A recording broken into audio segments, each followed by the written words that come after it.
is up, everybody? Phil Nagy on sports. Dog barking in the background. Sure, just the way we like it.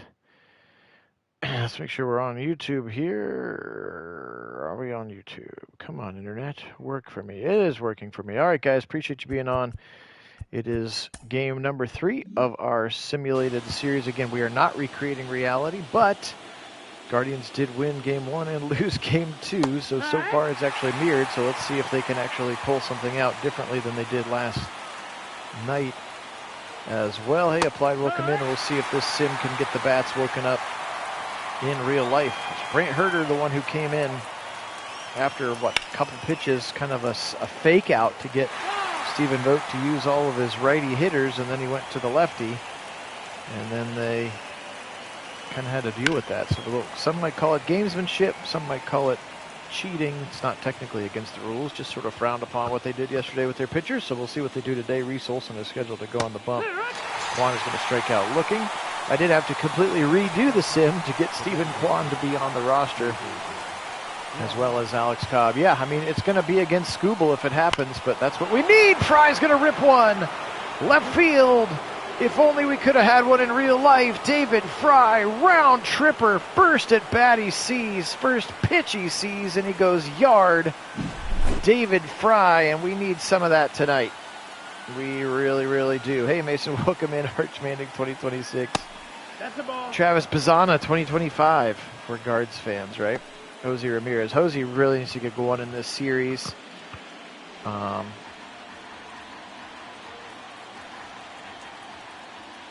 I would love to see that in an hour too applied. Of course, it can't just be one, though. This one's going to be flared to the right side. Torkelson steps on first base by himself. And now Josh Naylor, who's been really pretty cold as well. I mean, they had guys on base yesterday. They were just 0 for 8 with runners in scoring position, which is just brutal. But it just feels like they're really, really tight right now to me.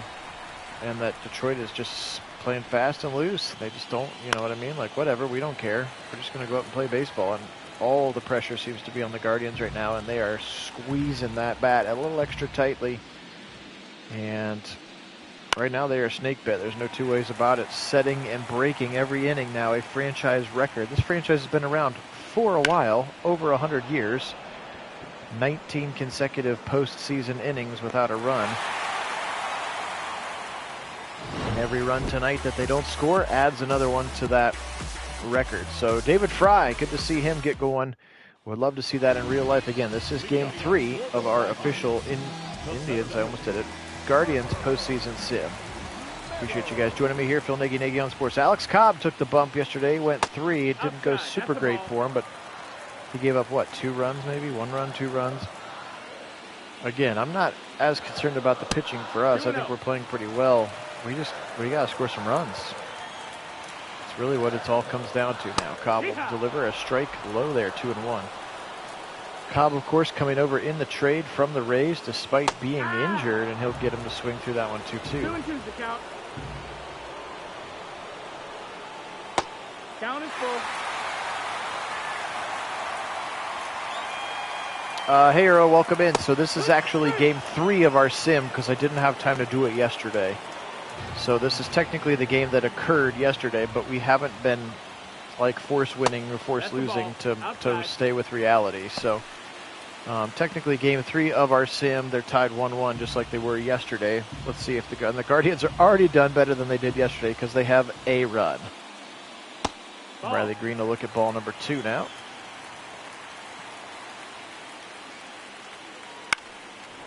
He's got to be due. I feel like he's got to be due, yeah.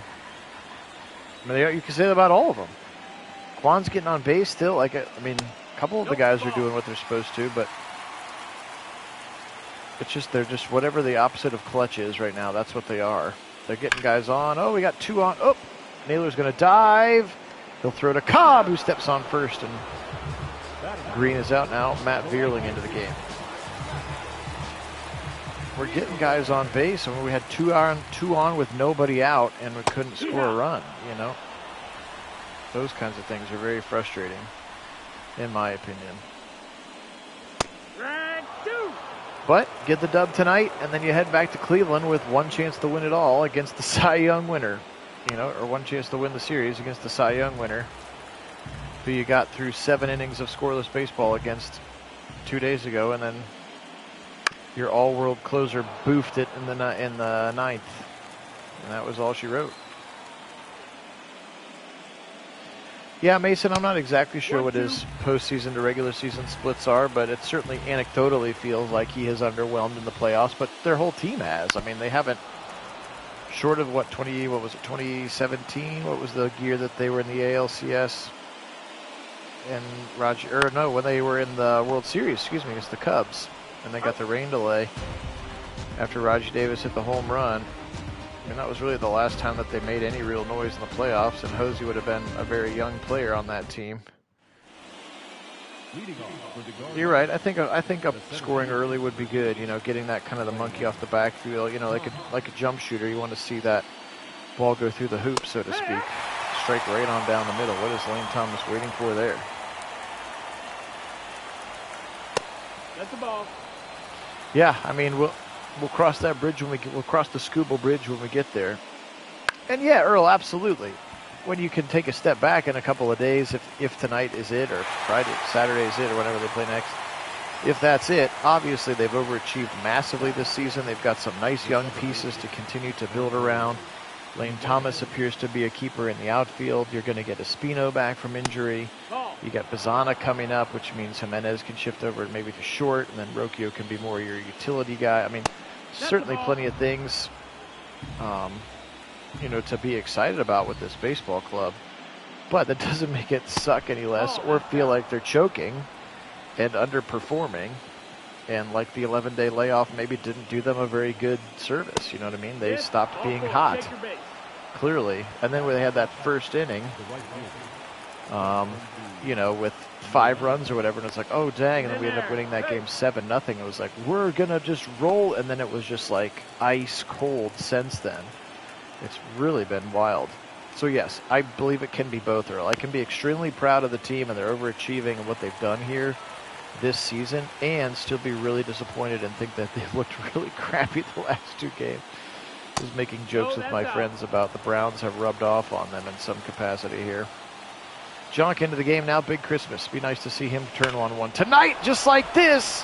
Shot to left field. Back goes Green. Back goes Green. Gone. No, off the wall. Off of the wall. A stand-up double for John Kenzie Noel, and in to score comes Andres Jimenez. A big bases-clearing double for Jonk. And Big Christmas has a double and an RBI, and we need that from him. Austin Hedges catching tonight in the sim because he's a right-handed batter, and he'll flare one to the right side. Jonk not super fast. Let's see if he turns to third and heads for home. Looks like he is on his horse. John Kenzie upright, and 3-0 Guardians. This is exactly what we need, a little flare single from Austin Hedges to score. Big Christmas, and now Brian Rocchio into the game. He'll look at a strike. Brant Herter, again, the one who came in and pitched the majority of the beginning of the game, despite they, quote, starting a right-hander, and then they put a lefty in quickly. A little bit of gamesmanship. Not really the spirit of the law, and certainly something that you can only do in the playoffs. I'm with you, Applied. 3-0 after 2 would be huge. Huge. Especially because I think they're going to throw Reese Olson out there, one of their youngest arms. That's a good question, Earl. I actually don't know if there's like a built-in momentum meter or not. That's a very good question, but I do not know. I'm sure there's got to be some accounting for home field, or if it's really loud, or I don't know. It's a very good question, though. Certainly not one that's as obvious as Madden's. And actually, fun fact, part of what has cleaned up our Madden sims the last couple weeks is I actually turned that feature off. So the home field momentum thing is now just completely off, which has helped to regulate the gameplay a little bit, I feel. No, that's it's going to be outside. 1-2 now to Stephen Kwan. Only 2 lefties in the lineup here against Herter. And that's Naylor and Kwan. That one's in the dirt. And Hedges will stay at first now. 2-2 count, 2 down, top of the second. Lots of 2s all over the board here. Phil Nagy on Sports. Appreciate everybody being on. Thanks so much to all of our subscribers. We're at 1129. That's a new record for the channel. So thanks so much if that's you who've joined recently, who've subscribed recently.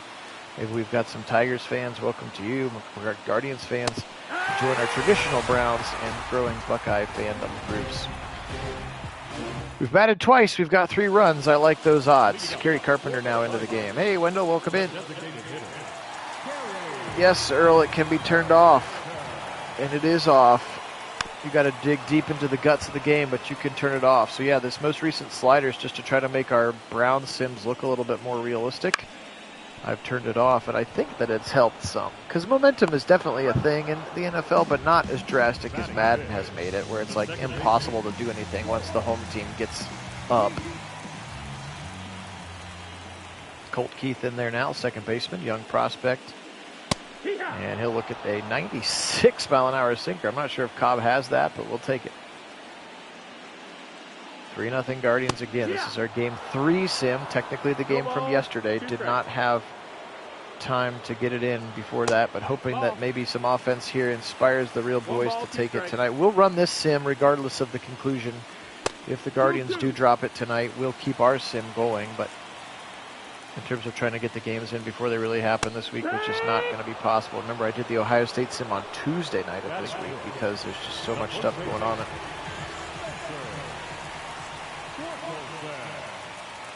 Hopefully having the Browns sim for you like Saturday afternoon, well before the 7:30 p.m. Oregon and Ohio State game, which should be a doozy. Here, Torkelson now. See, 0-71 in the postseason. He was like, I think, 0 for 20 before he hit a double last night. So him getting hot is not a great choice for us. Cobb, he'll rip it to the right side. Jimenez will scoop, twist, spin, and fire him out. End of 2. 3-0 Guardians. They are right now, Mason. Yeah, I don't know if we play. I don't think we played Carolina this year or New England, but those games would be close at this juncture. Jacksonville's also pretty bad as well. We did beat them. David Fry kind of came out of nowhere this year. How about making the All-Star game? He'll rip one again down the line, but this one's going to be foul just before it gets to the pole. Remember the Tiger ballpark, a huge ballpark, so this is a lot of doubles available, as we saw from the Tigers. We couldn't get one to fall. We hit a lot of hard balls. We just hit them right at dudes. Now he'll rip this one. Speaking of hit hard balls right at dudes. And Trey Sweeney throws him out. Trey Sweeney, of course, coming over from the Dodgers, and the Jack Flaherty trade. Now Jose Ramirez 0 for 1 in the game. He'll bat with nobody on here, top of the 3rd. Looking at a fastball high from Herder.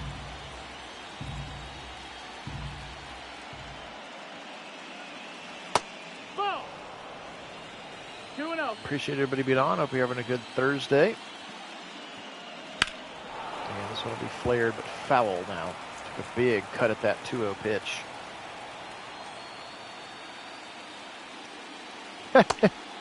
Yeah, Earl, I've gotten to that. Mason was there first. I came to it second. Now it sounds like you've come to it third. We're just not a good team. But what's worse is we're a very overpriced, veteran-laden, not good team, saddled to a quarterback who's probably just done being functional at football. So, and again, obviously winning cures a lot of things, but losing brings up a lot of things. There's been tons of talk this week. You're hearing a lot of the national media saying Kevin should bench him. Oh, Kevin can't bench him. Kevin saying I'm not going to bench him. He gives us our best chance to win, which I'm not sure is actually true. So that's what makes me think that there's something higher than Kevin saying that he can't bench him. It's essentially an untradeable contract, as Naylor strikes out looking. It's essentially an untradeable contract. You can't really cut him right now because you'll just take such a bath with cap. So you're really just left with, can we have a $45 million backup quarterback and hope that DTR or Jameis Winston or whoever we draft next year can win us more games, and that Mr. $45 million backup isn't a locker room cancer while he sits there and collects his millions.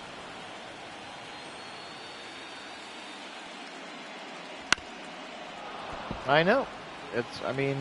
I think Bill Callahan's departure should definitely be a part of that conversation. Clearly he was a bigger deal than we realized, and he was under contract. The Browns didn't have to let him go, and they were trying to do the right thing by letting him go coach with his kid. But his departure was massive. I mean, think about that. Most of the offensive staff is new. Maybe AVP really was more important than we gave him credit for, you know. His relationship even with Watson, with Stefanski. But yeah, the Ken Dorsey hiring looks silly at best.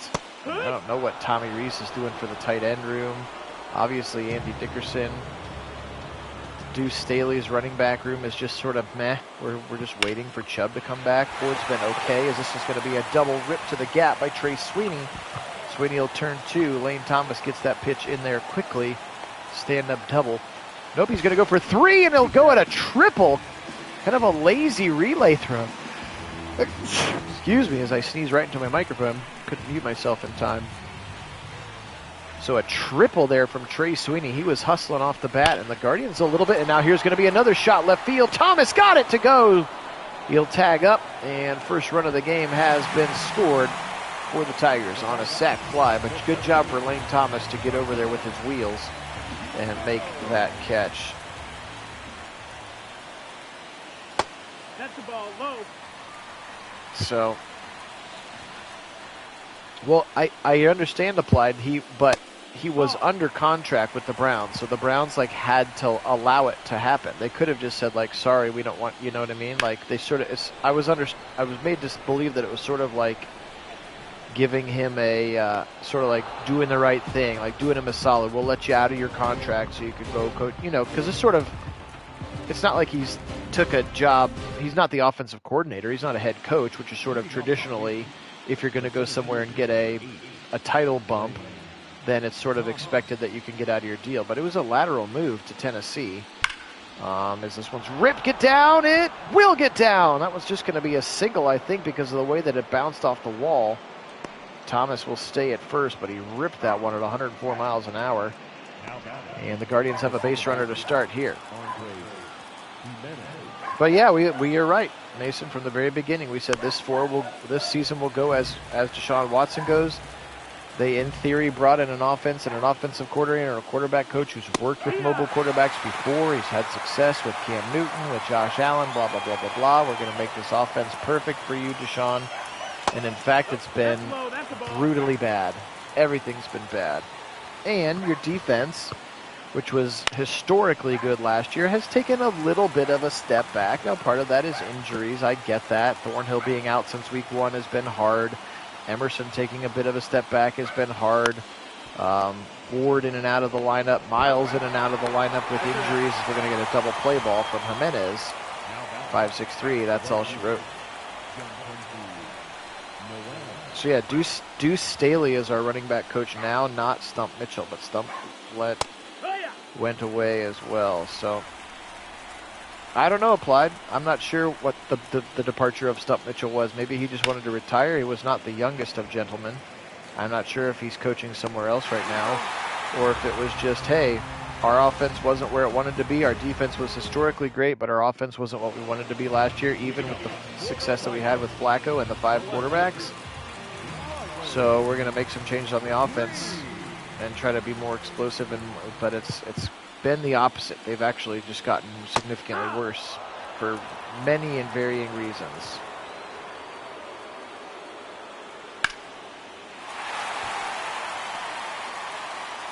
Yeah, this one's going to be another base hit. So Tigers starting to find their at-bats here. We'll see how quickly Vogt might go to his bullpen.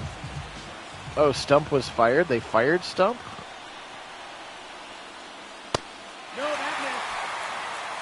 I either didn't hear that or I missed that part. Matt Vierling in there now with the runner on first. So anyway, Dorsey certainly feels like the worst hire right now. Maybe more so as the quarterback coach than as the offensive coordinator. And he's also, again, I love Kevin Stefanski for many reasons. But he is very good at coach speak, and he doesn't actually tell you anything in his press conferences. Flip it to Rocchio for 1, and will not get 2. Good wheels from Vierling. But Ken Dorsey's weekly press conferences are similarly, he just doesn't say anything. Like, well, how do you do this? Well, we just all got to be better.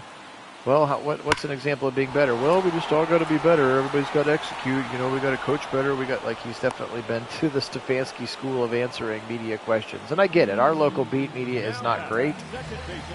They don't ask particularly great questions, and they love to form a line as the lynch mob, which I'm sure they will shortly if they haven't already. This week they tried to tiptoe around. Well, local and national people are calling for Deshaun to be cut or benched. What do you say about that? Well, we don't really follow the, you know, we block out the noise, and we just got to control what we can control, and we're just preparing for the Eagles right now, you know. But yes, you do see why maybe the Bills got rid of him. Yeah, it's like you spent all of these resources and you spent all offseason crafting this perfect offense for Deshaun to be as comfortable and as successful as possible, and instead he somehow looks worse. And, oh, by the way, everybody else looks worse too. Now, why are Amari Cooper and Jerry Jeudy dropping touchdowns? Why do we have an obscene number of penalties? Is it because the scheme is too difficult? They don't know it yet. Are we just regressed that much on the offensive line in terms of Posick and Batonio? Wills is finally back. Actually, Jed Wills played a pretty decent game, except for one stunt against the Commanders that he missed. Actually played fairly decently. But it's just like all of these things happening on the offensive side. One of which being that the new offense appears to be really crappy. Like, just the scheme is not good. Like, you're not even sure what we're supposed to be as Hedges rips this one foul. I'm just not even sure what it's supposed to look like. It's like we haven't even seen it function yet. Well, that's true, Earl. There are certainly some of those clips going around, too, with a wide-open Jerry Jeudy. And Watson was asked about that play in his weekly presser yesterday, and he said that that was an option route, and in his head, he had already decided that Jeudy was going to make a different read on the route, and so he didn't throw him the football when he was open. He had just predetermined that Jerry Jeudy was not going to make the read that he did or something. I don't know. That's how he tried to explain it away. I don't know. That one's a strike, apparently, Rocchio. Anyway, we'll get back to the baseball here, because we do have a team in the playoffs that's playing well. We'll have plenty to talk about on the Brown Sim. Again, looking to bring that to you Saturday afternoon, but wanted to get this one in here for you before the real game starts here this evening. This is technically yesterday's game, by the way. Doesn't it, Earl? I mean, that's what it is. Something is not right. Something is off. There's an elephant in the room somewhere, and I'm not sure exactly what it is, but nobody's going to be willing to point it out from the team side. That's just how they run their business, but something ain't right there in Berea. And I don't know if it's a Haslam thing. I don't know if it's an Andrew Berry thing. I don't think that it's an Andrew Berry or a Kevin Stefanski thing. Sure, would they like to have some decisions back? Everybody would. But I think that this arranged marriage of Deshaun Watson and Kevin Stefanski is just finally deteriorating to the point, and unfortunately, because of the bed that they've made and now have to sleep in for at least 2 more years, Stefanski may end up being the fall guy if this thing continues to go off the rails, and I just don't think that that's the right thing to do, but it might be what happens. He might end up taking the fall. We've played half of the ball game, 3-1 Guardians continuing to lead. And yes, you're right, Wendell. We need one more run. Oh, you want one more run in this game? You think 4 gets it done? There's Tanner Bybee back on the bump for the Guards tonight, which helps us. He was very good in game 1 on full and regular rest, thanks to all the weird off days. And ripped left side. On his horse will be Quan. He made some nice plays in the outfield, didn't he? Including that diving catch. That was a nasty catch. They tried to overturn it, but couldn't. That was a nasty catch. McKinstry now 0 for 1. Third baseman. And he'll look at strike 1 from Alex Cobb. Cobb up to 56 pitches now. Appreciate you guys being on. Again, Phil Nagy on Sports, your only place on YouTube. You're going to find these simulated sporting events with the live original commentary. We're in the middle of our official Cleveland Guardians sim, and over the head of Rocchio. Looks like he could have tried to jump a little higher for that one. That's going to be a base hit for McKinstry. We're in the middle of our Guardians 2024 postseason. We will sim it to its conclusion, even if it does not mirror what happens in real life. So we are not matching the in real life scores, although we were 1-1 after the first 2 games of the series in our sims. So we will not force the Tigers to win if they, let's say, were to close it out tonight. We will run this to its conclusion. It will just be a little bit more sad and probably less viewed if the Guardians are actually out of it. Look at it. All the way across the infield. That's 5 up and 5 down here innings-wise in Comerica Park here, Detroit, Michigan. Solo home run today for David Fry, who started off the game with a bang, the number 2 hitter. And it does not appear that he is in the starting lineup for tonight as he rip another one deep left field. On his horseback is Riley Green, and he'll make the catch in front of the warning track. Hosey here in our sim postseason, batting just 200, but he is 1 for 2 of the 2-run home run. 2-run home run would be real nice right now, Hosey. In real life, I mean. Flare shot right side, and he goes against the shift. Vierling comes over to cut it off, and Jose Ramirez has a 1-out single here in the top of the 6th. Naylor into the game now. 1-0. Yes, and Mason is on the Arch Manning in 2026, but we have a year and 12 weeks of football to go until that happens. But yeah, I would be fine tanking next year for Arch Manning.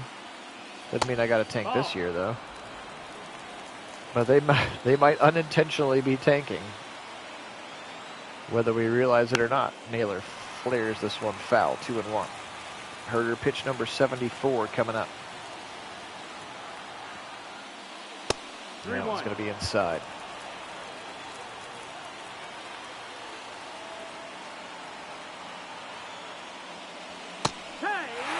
Strike 3 and 2. Naylor was waiting the whole time. Let's see if Hosey runs on this 3-2 pitch. Herder's pitch foul. Back again. I actually haven't seen him play either, Earl, but Mason has been on the bandwagon. He is driving the bandwagon right now for the Browns. He's in there. To get him, you're going to have to be drafting 1 overall, and you're probably going to have to talk to his family and say, here's how we're going to take care of him. Please don't pull an Eli situation and refuse to play for us. What if he does that, Mason? What if he pulls the Eli Manning card? He's like, I'm not playing for the Chargers.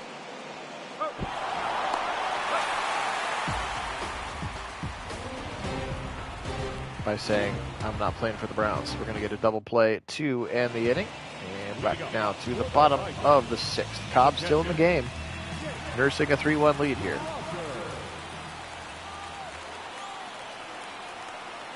Well, he's more athletic than both of his uncles, right? He actually can run more so than Peyton or Eli ever did, correct?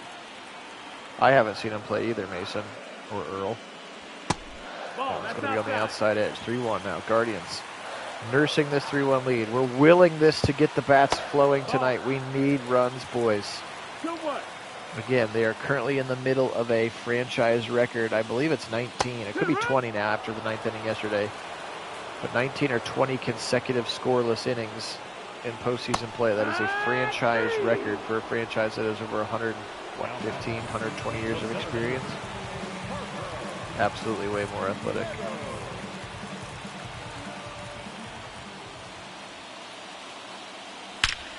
Rip to the right side. It'll be a base hit. Parker Meadows. That had 111 mile an hour exit velocity. That thing was smoked to the gap on the right side, and Meadows has a single with 1 out here in the bottom of the 6th. Yes, but how does Cooper Manning fit into that relationship? Is he also a Jimmy Haslam butt buddy? 1-0. Because he was also Missouri, right? Or Ole Miss, right? Like his dad, like Arch. Archie Manning, the grandpa. No, that's out. Outside now, 3-0. Cobb starting to struggle here a little bit with the tying run at the plate. Does Vogt go to the pen here? I bet you in real life he already did. Good strike there on the outside corner. Riley Green run for 2. He can mash. Cobb throws, swing, and it's going to be ripped, but just foul. He was just a little ahead of that sinker. Cobb kicks, fires, rip to the guy. It's going to be a double play ball to Jimenez. Rocchio, easy turn, easy double play, and Cobb gets out of a jam in the 6th. Nice play there. We go to the top of the 7th, and now to the bullpen. Here's Bo Brisky. We've seen plenty of this guy. He's sort of their Cade Smith. He comes in and he throws fast, and he's been good for them in the postseason.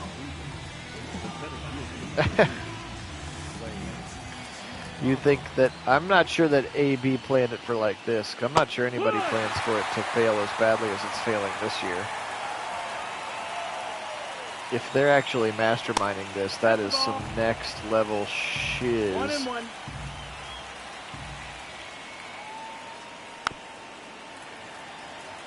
Yep.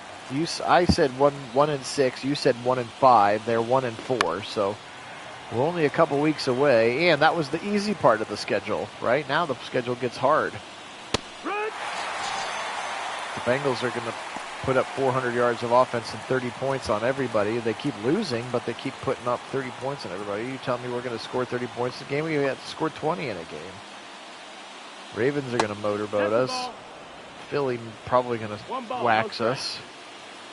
So, yeah, you're right. In a couple weeks, at 1-6, 1-7, then absolutely, as Mason likes to call it, it's time for the fire sale. Everything must go. Make us an offer. Everybody named, not named. 2-1. What? JOK? Everybody not named JOK is available. That's the ball. Jerry Jeudy, I guess, he's under 3-1. contract. Do you trade? Are you willing to trade the Chief? Are you willing to trade Ball 4. Runner take your base. Chubb? Are you willing to trade Batonio? Are you willing to trade Judy, Coop, Elijah Moore? I mean, everybody's available, right? At that point, don't you have to make it? Even Miles. Maybe Michael Hall. Maybe you don't trade your second-round pick. We'll see how he looks this week. He should be back, I hope, if he stayed in shape. Running for second base, and he's in there easily. Jimenez with some wheels, and that's Guardians baseball. I haven't seen them try to steal many bases at all. Nope. Ball. Everyone not One named ball, 2 Watson. strikes.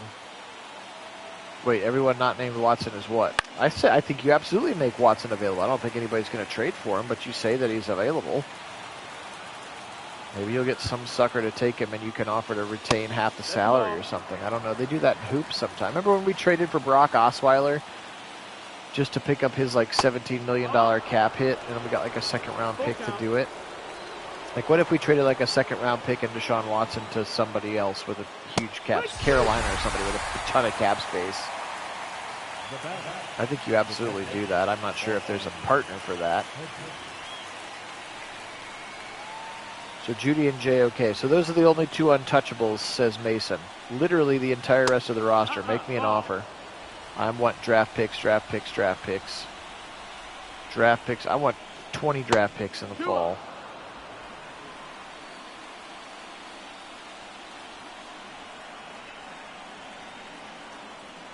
Keep DeJuan Jones, keep Zach Zinner, keep Michael Hall. Okay.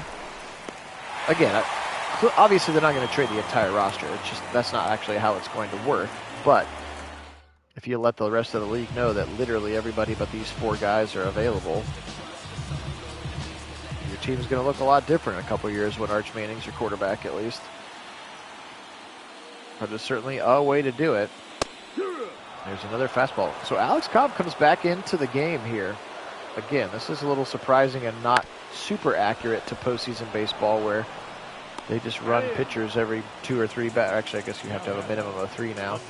Every 3 batters coming in, or an inning change. Kerry Carpenter 0 for 2 in this one. That missed. That's the ball. Again, still not sure why Clase just didn't walk in with first base open, but he tried to challenge him, and that slider still hasn't landed yet. Walk-off winner at Progressive Field. That's tough. Tough. 3-1, Guardians lead. They scored all 3 of their runs in the first 2 innings. It's been 1 run for the Tigers since. And ripped foul, 2-2. 81st pitch coming for Alex Cobb, potentially his last inning here in the 7th. Honestly, frankly, surprised he's still in there, if I'm being honest with you. Again, I think in real life there's no way he makes it to the 7th inning. He didn't yesterday. He pitched, 3 innings yesterday and then yanked to try to protect their 2-run deficit that then didn't get any smaller because we can't score runs right now. Ripped, but foul again. That thing had some heat on it. Watch out, first base umpire and coach. Fouls it off again. So a long at bat now for Carpenter. The longer the at bat, the more hitter friendly it gets, of course. Swung on a beautiful curveball in the dirt. And a strikeout put out there. Beautiful fight there from Alex Cobb. Now Colt Keith into the game.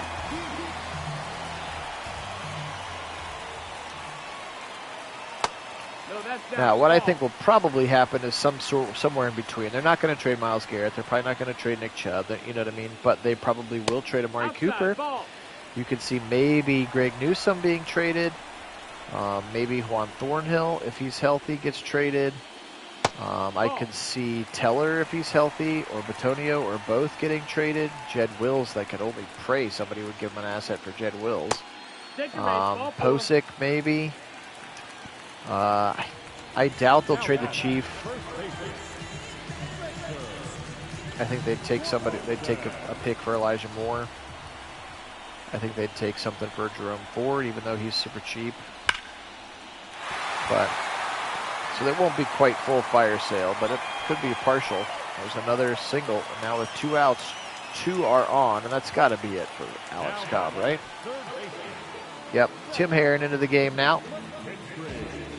Figured it was coming. Zach McKinstry up, and here comes Tim Herron. So 6 2/3, but he left 2 on, and the winning run is at home base. Let's see if Herron can get out of it here. Again, appreciate everybody being on. Phil Nagy on Sports. Make sure you hit that thumbs up button as well. I'd appreciate it. Continues to help grow our baseball audience. Only place on YouTube where you're going to find these simulated sporting events with live original commentary and banter about the Browns. In this case, that's what we've been bantering about today. Guardians up 3-1 in this one, trying to exercise the bats, get them woken up. Keep bats warm. It's very bad, steal Joe Boo's rum. Are you trying to say Jesus Christ can't hit a curveball? Such a great movie.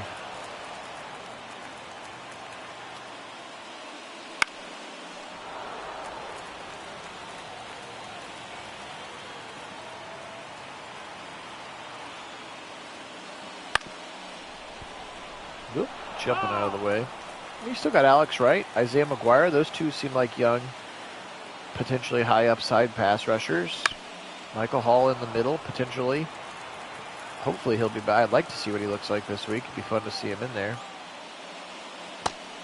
Herron's got him full. Major League it's an incredible movie. Another one of those movies that probably couldn't be made nowadays. They would get too much trouble, but it's absolutely hilarious. And hilarious that it's about the Indians. Struck him out. Tim Herron with some high cheddar, and we're going to the 8th. Guardians leading 3-1. Kenta Maeda coming in out of the pen now for the Tigers. Leading off for the Guardians, the shortstop, Brian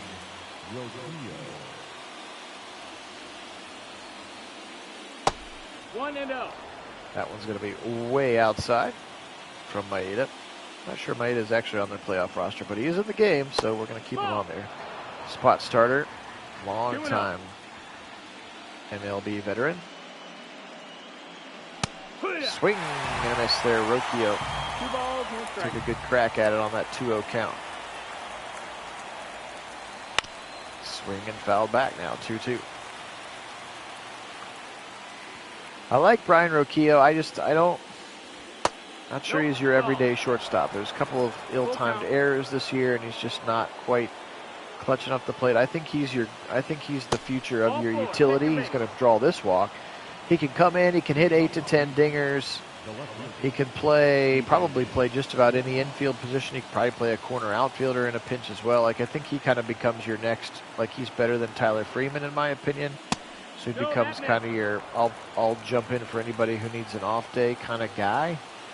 And then whether that's Jimenez that moves to short or they go with a different option, they got a couple guys in the minors who are solid. And again, Bazana, I think, moves into second base, potentially even as early as last year.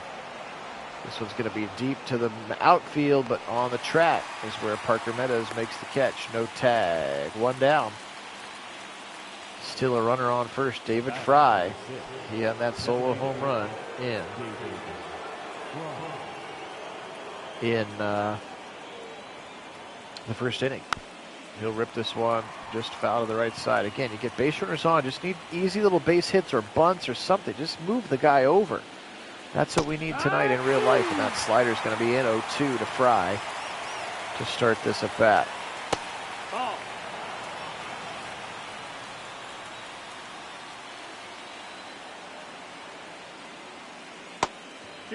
So I'm telling you, Earl, Mason is literally, he is the one in the driver's seat. He is driving the wagon, the bandwagon for Arch Manning to the Browns in 2 years. He's just trying to get us all on board.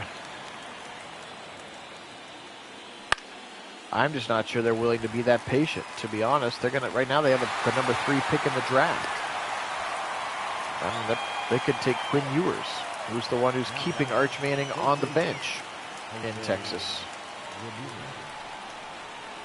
We'll see what the kid from Oregon looks like tonight. He's probably going to be a high prospect. Will Howard, of course, from Ohio State. We've seen plenty of him. I don't know if he's top 3 material, but he's got a nice arm and he's got a big body and some athleticism. DJ Ungalele. I don't think Carson Beck, even though he's protected to be. And here comes Hunter Gaddis. I don't think Carson Beck's a shoe-in. You want Travis Hunter? You want the first two-way player in whenever, 3 decades or whatever, who probably ends up playing corner in the league, maybe punt returner. I don't think there are any elite offensive linemen in this year's draft, like cornerstone left tackles, like Joe Alt. I don't think anybody like that in this draft. You could take your pass rushers this year. You could get yourself like a Jack Sawyer. You could get the kid from Texas A&M, Scourton. Some pretty high-end cornerbacks in this draft as well. So you got a lot of options. Wide receivers are going to be like Emeka Egbuka. Travis Hunter, again, if he decides to, I don't know what he decides to play in the pros. I'm not sure they would actually consider him going both ways in the pros.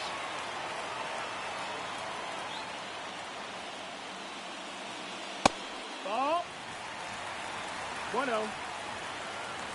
Yeah, that's a good question, Earl. I mean, that's something you got to get. You got to get itchy trigger finger Jimmy on board with that early. And again, we've said I think 26 is realistically the first year they can get out of the Watson deal without crippling amounts of damage, right? If I remember Jack Duffin's article correctly. And Gaddis walks him on 4 pitches. Tying run to the plate here. We're at the bottom of the 8th. All the fans on their feet, waving those orange rally towels. Hunter Gaddis. Didn't see him yesterday. Didn't need to see him. There was no lead to protect. There's a nice slider on the outside edge. Meadows throws him. Now, you don't want to put anybody behind this O-line. That's kind of, I mean, maybe that's the point. No ball. At least DTR or Winston, maybe they can just make a quick read and get rid of the football. But nice slider for a strikeout there. Now 2 down. Riley Green still the tying run at the plate. That's the ball.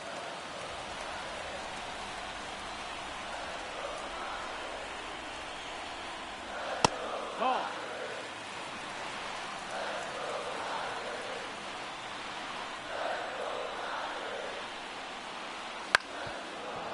Foul back now, 2-1. Riley Green 1 for 3 in this game. Yes, that's what I thought as well. I just couldn't remember if it was after the 26 season or after the 25 season, entering the 26 season, where you can realistically get. I mean, you're still going to have some ridiculous dead cap, but it's not like 40% crippling of your dead cap kind of a thing. Ripped it to the left side. Ramirez across the diamond and heading to the top of the ninth here in Detroit City. Yeah, I mean, it's kind of sad that that's where we're at, but that's really the only way we can get out of the deal completely is if he gets suspended again. Sean Gunther into the game. Guardians will start here with Josh Naylor, the 4, 5, and 6 hitters to start. Still feel okay about 3-1. You're assuming it's going to be Clase in the ninth, but I'd still take more runs. 3 at least gets you to extra innings the last 2 days. Yeah, I have no idea how any of that stuff works, Mason. He said he hasn't talked to the NFL and that his legal team takes care of all that stuff and he focuses on ball, so who knows. Swing and a miss. He struck him out. Gunther got him. 92-mile-an-hour fastball now. Lane Thomas hitting 400 here. Look at that. Home run, 4 RBIs in our simmed postseason. He's played well. And he'll rip it, but he'll be way out in front of that fastball. That one's way out of the stadium, probably. Hitting some parked cars, maybe. Ripped again. He's way ahead of that curveball now. It got him 0-2 to Sean Gunther. And Lane Thomas looks at a high slider. Was not going to go for that one. Gunther tried, though. Low, and he struck him out with a changeup. Potentially the last at bat for the Guardians if they want to add any more insurance. Jimenez has walked twice as a stolen base and scored a run. Despite that, he's 0 for 1. Ball.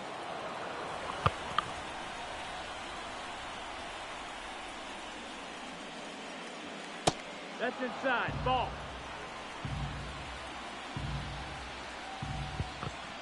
2-0 count here to Jimenez. Now a 3-0 count. Big Christmas on deck. We must win tonight. You're right. It is literally, and he walked him on 4 pitches. 3 walks tonight for Jimenez. How about that? Big Christmas, baby. 1 swing of the bat could make this lead feel much more comfortable than 3-1. He ripped a double off the wall 1-0 in that second inning.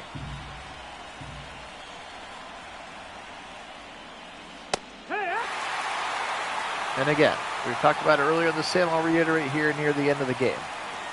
Guardians have overachieved. They have. They're playing incredible baseball. First-year manager. They're doing so well. They're better than everybody thought they were going to be. I'm super excited for them. I'm super happy for them. And they got the first pick out of like crazy lottery luck. All of that being said, we're still allowed to be upset by the way that it's looked here at the end. They have been abysmally bad in the last 2 games. I don't think there's anything wrong with calling them out for that. And if they're abysmally bad here in another game, they'll be done. All right, 3-1. Clase time. Yeah, I'm excited about the Cavs, too. The jumper is looking better. I've also heard Mobley for Defensive Player of the Year. And that Okoro looks much improved as a jump shooter as well, and that Donovan Mitchell is good, and that they've got a coach who hopefully can take them further than JB could take them. All right, Clase into the game now. Let's see a 3-1 lead. There's a 99-mile-an-hour cutter going right after Vierling here. Yeah, I mean the crazy thing about Clase in game 2. Other than what I put in the chat, in our Discord chat, is that something about closers, man, and they're wired differently. I don't like pitching closers when it's not save situations, because it's like they need it to be, again, he's in the playoffs, I get it, but it's like they need it to be do or die to do their best. And that's part of what makes a great closer. So the fact that we brought him in when it was tied and it wasn't a save situation, I don't know why. There was just something different about him, the way that it looked. And then what's he do? He gives up the 3-run shot, and that's all she wrote. But I think they had said he's given up 5 runs all season. All season. And he gave up 3 in 1 swing of the bat against this man right here. In fact, Carpenter, he'll drill this one to Jimenez at second base. 2 up, 2 down. Last out, Colt Keith in. I don't know what it is, but I think that's a very real thing about closers, is that pitching them in non-save situations can be really tough. because there's something about their psyche that makes them great when it's a save situation. That all of a sudden they're not great when it's not. I don't understand it. Don't ask me to prove it, but I believe it anecdotally. As this one's going to be popped up, and Guardians win. That's a 2-1 series lead in our Sim series. And nice job by the Gardos here. They got 3 runs early, and then that bullpen, and Alex Cobb pitched very well. Took care of it. So let's hope that this translates tonight. We need you, boys. We need you. Nagy on Sports, Nagy Nation here is sending all the love that we can here. Guardians get this dub here today, 3-1. Cobb goes 6 2/3. Herder, the loss in this one. The solo shot from David Fry. And then a couple of other RBIs. Well, had the RBI, David Fry as well. Guys, appreciate you being on. This one was lots of fun. Let's get it done tonight in real life, and then we can worry about facing the Cy Young winner on Saturday. But got to get there, got to get through them tonight. All right, my friends, take care of yourselves. Have a great night. Go Guardians as usual.